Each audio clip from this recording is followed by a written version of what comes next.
روزی بود و روزگاری، شخصی بود که نامش شیخ احمد خضری بود و در شهر خود به خوبی و خیرخواهی معروف شده بود. شیخ احمد روزگاری مرد ثروتمندی بود و هر چه داشت بخشید تا اینکه داراییش تموم شد، ولی مردم اون رو به خیرخواهی و سخاوتمندی شناخته بودند، دیگه ولش نمی کردند. تا شخص غریبی به شهر اونا وارد می شد و جا نداشت، مردم او را به خانه شیخ راهنمایی می کردند. یا شخصی اگر قرضدار می شد و گرفتار، راه خانه شیخ احمد رو پیش می گرفت. شیخ احمد هم که از دستگیری مستمندان لذت می برد، هر وقت شخص مستحقی به او مراجعه می کرد، دلش نمی آمد او را محروم کند. ناچار به دوست و آشنا و همسایه و این و آن رو می انداخت و پولی قرض می کرد و کار آن مرد مستحق رو به راه می کرد. گاهی اهل خانه به او می گفتند با این وضع هیچ وقت نمی توانی قرض مردم را پس بدهی. اما شیخ می گفت من که برای خودم نمی گیرم، در راه خدا قرض می گیرم و خدا خودش درست می کند. تا حال که درمانده نشدیم، بعد از این هم خدا بزرگ است.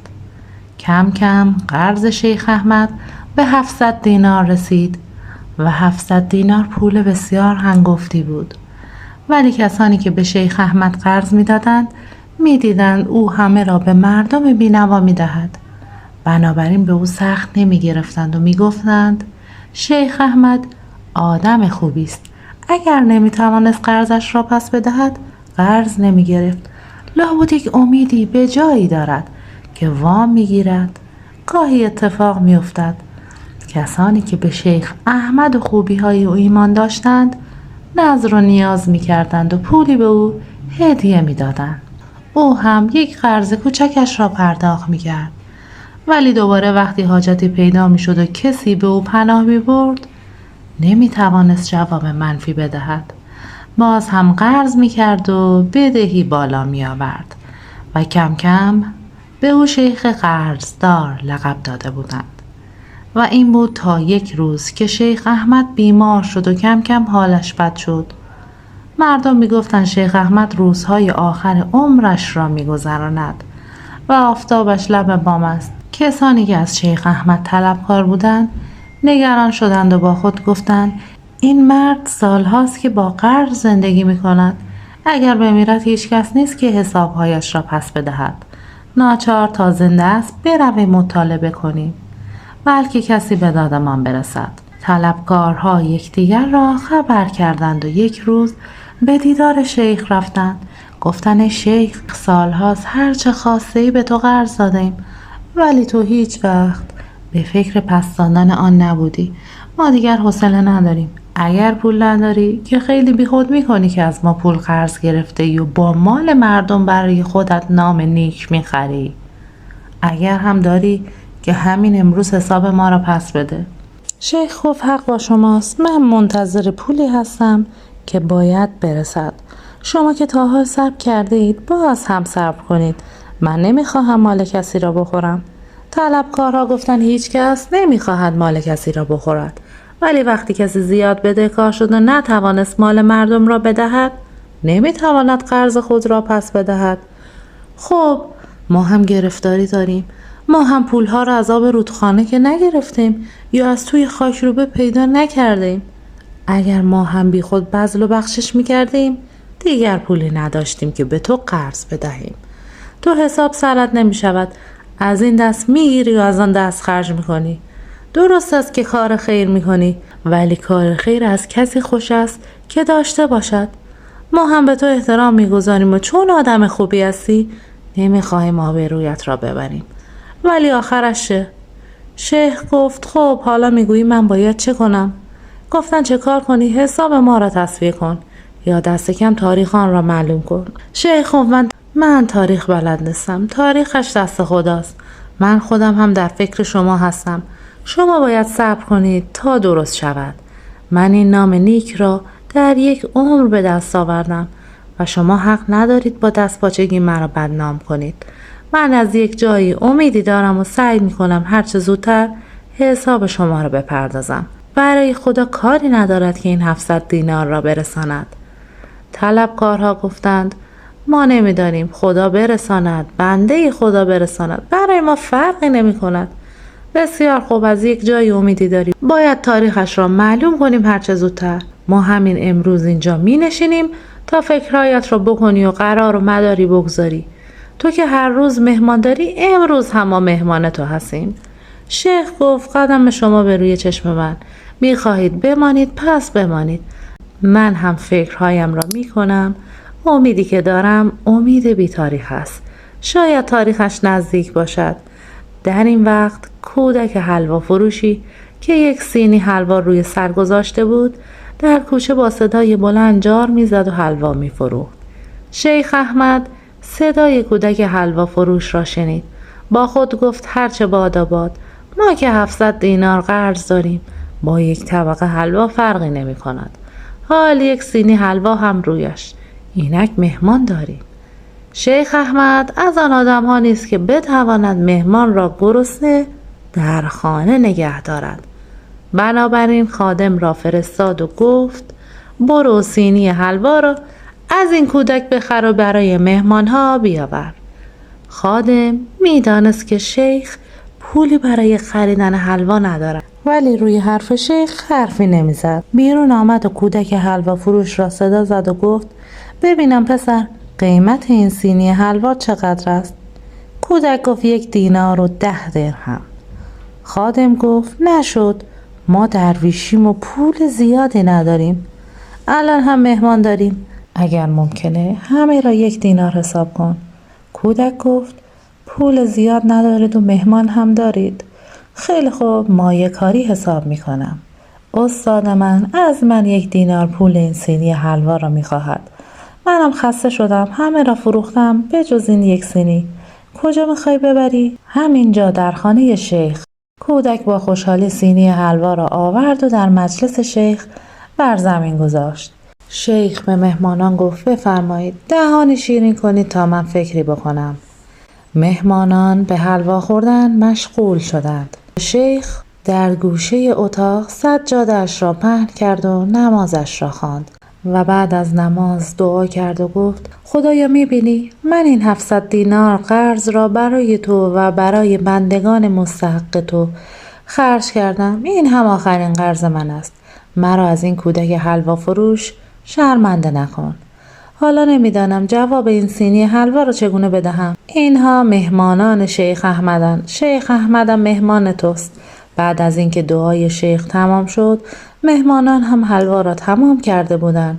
کودک حلوا فروش گفت خب حالا پول مرا بدهید که بروم. شیخ گفت پسر خوب، من الان پول ندارم که بدهم. اینها هم که میبینی همه طلبکارند و نشستند که طلب خودشان را بگیرند. تو هم باید صبر کنی تا از یک جایی پولی برسد. کودک حلوا فروش گفت من این چیزها سرم نمی شود، صبر هم نمی کنم. حلوا خورده یا باید پولش را بدهی. من اگر دیر بروم استادم بازخواستم می کند. اگر هم پول نبرم همینطور. حساب من از حساب سایر طلبکاران جداست. شیخ گفت حساب تو از حساب اینها جداست، ولی از حساب من جدا نیست. من 700 دینار قرض دارم و یک شاهی هم پول ندارم. خدا هم می‌داند که ندارم. ناچار باید صبر کرد. کودک گفت عجب گیری افتادیم. صبر کن یعنی چی؟ یه کاری نکن که بروم پاسبان را صدا کنم. تو که پول نداشتی خیلی بیجا کردی حلوا خریدی. حلوا رو کسی می‌خرد که پول دارد و یک بزرگتری بالای سرش است که پول حلوا را بدهد. شیخ احمد از شنیدن این حرف حالش منقلب شد و چشمش پر از اشک شد و گفت راست گفتی ای عزیز من. حلوا را کسی می‌خرد که پول دارد یا یک بزرگتری بالای سرش است که پول حلوا را بدهد. من هم یک بزرگتری بالای سرم هست و منتظرم همان بزرگتر قرض مرا بدهد. من همه قرض را به امید او خرج کردم. کودک گفت خب این که گریه ندارد، آن کسی که میگویی کجاست؟ مرده است؟ زنده است؟ یالا دیگه بگو پولش رو بده. شیخ گفت همینجاست، او میتواند قرض همه قرضداران را بدهد.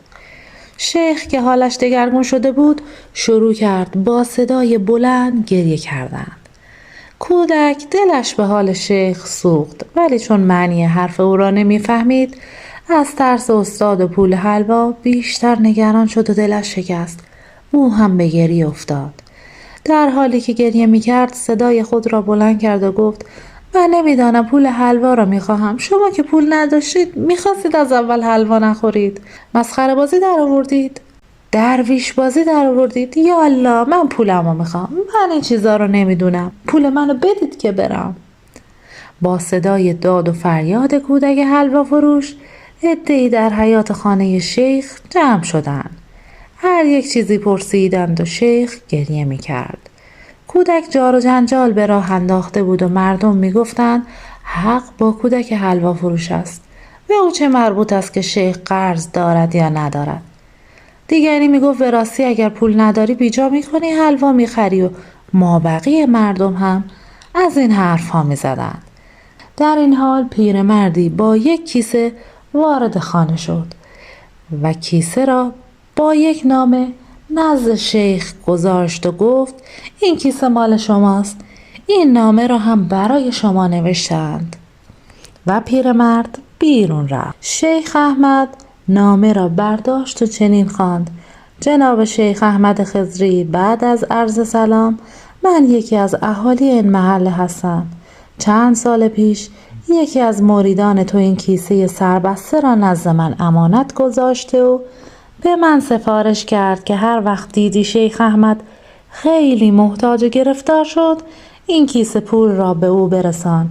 من امروز از در خانه‌ات می‌گذشتم و کودک حلوا فروش را دیدم که برای 1 دینار طلب خود داد و فریاد می‌کند. فکر کردم آن روز همین امروز است که تو به 1 دینار هم محتاج شدی. اینک من به وصیت دوست خود عمل می‌کنم و این پول را به تو می‌سپارم که با آن هر کاری می‌دانی بکنی. من هم نمی‌خواهم کسی مرا بشناسد. خدا نگه دارد. شیخ احمد گفت بسم الله. حالا تاریخ تصفیه حساب معلوم شد. سر کیسه را باز کرد و کودک حلوا فروش را جلو طلبید و گفت بیا پسرم، خیلی بی صبری کردی و از همه بیگناه تر تو بودی. خوب کردی که صدای مرا به گوش بزرگترم رساندی. نگفتم من هم یک بزرگتری بالای سرم است. بیا این 1 دینار را بگیر برای پول حلوا. این 1 دینار دیگر هم برای خودت که مرا از غم بزرگی نجات دادی و اگر فریاد تو نبود کارها به این زودی درست نمی شد. کودک حلوا فروش گفت نمیدانم، به من مربوط نیست. حالا که گذشت، ولی آدم عاقل با امید و انتظار بیهوده حلوا نمی خرد. کسی که چیزی می خرد باید بداند پولش را از کجا می آورد و اگر این کیسه نرسیده بود من می دانستم که چه باید کرد. کودک حلوا فروش را مرخص کردند. بعد کیسه پول را شمردند و درست 700 دینار بود. شیخ احمد همه قرض خود را داد. طلبکارها وقتی پول را دیدند گفتند جناب شیخ حالا دیر نمی شود، قابل ندارد، می خواهی باز هم صبر کنیم؟ اگر خرج واجب تری داری اول آنها را درست کن. شیخ گفت نخیر، هیچ خرجی واجب تر از ادای قرض نیست. حالا هم تعارف نکنید، حسابتان را ببرید، دعایش را به جان کودک حلوا فروش بکنید. اگر او نبود پولی هم در بساط نبود. منم از خدا یک چیز را خواسته بودم، همین یک آرزو را داشتم که قرض مردم برگردنم نماند. خدا همیشه آرزوی یگانه مردم را برآورده می کند. ممنون که تا پایان ویدیو همراه من بودید. امیدوارم این داستان که از داستان‌های جناب مولانا بود رو دوست داشته باشید و از شنیدنش لذت برده باشید. خوشحال میشم کانال منو سابسکرایب کنید، ویدیو رو لایک کنید. تا سلام دیگه و داستان دیگه، خدا یار و نگهدارتون.